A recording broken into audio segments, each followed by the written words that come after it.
Agricultural Revolution. Between the 8th and the 18th century, there were very few advancements in technology that were made. Many things prior to this were done by hand. The Agricultural Revolution was a series of time when there was rapid development between 18th and 19th century. This promoted a rapid growth of improvements in farm technology. Plow. The plow was a farm tool that could be found on every farm. It was a necessity to planting any crop. The plow had one or more blades to cut through the soil to make a furrow for sowing seeds. The seed drill. Seed drills sow seeds or plant them into the ground. Before these drills were made, all seeding was done by hand. Many British drills were sold in the United States before they were manufactured in the States, as this is where they were first invented, along with many other things in the Agricultural Revolution. There were also corn drills made later, as the drills for wheat were not capable of planting corn. The inventor of the first drill was Jethro Tull. Jethro Tull. Jethro Tull was a famous inventor of the seed drill. He invented the seed drill in 1701. He also invented the horse-drawn hoe and improved the plow. This makes his name a name to remember in the Agricultural Revolution. Sickles, reapers, and harvesters. Later on, there were also machines that quickened harvesting.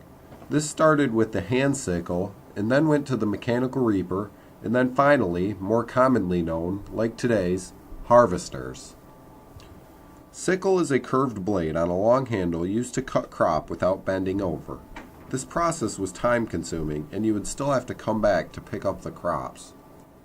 Mechanical reapers came not too long after the sickle. This was drawn by horse.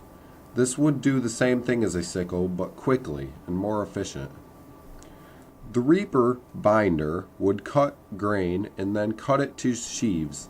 This was one step closer to the combine harvester that we use today.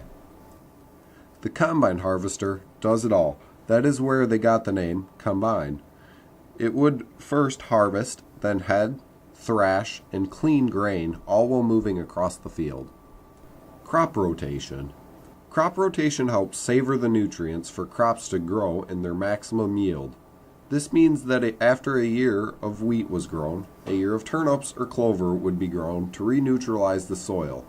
As for this would add nutrients because the turnips and clover have nitrogen in the roots.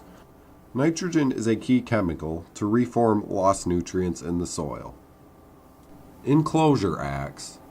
Enclosure acts ensured that all skinny land masses would join together to make one large land mass. Farmers were then given a small parcel of land to help them. This was often useless. This made many farmers go to the city in search for work in factories to support the families. This started a rise in towns in less rural areas. All of these advancements have helped us greatly. Imagine where we would be if none of these advancements had taken place. It would feel like the Stone Ages. Every family living and working on the farm with handheld tools. What a life that would be.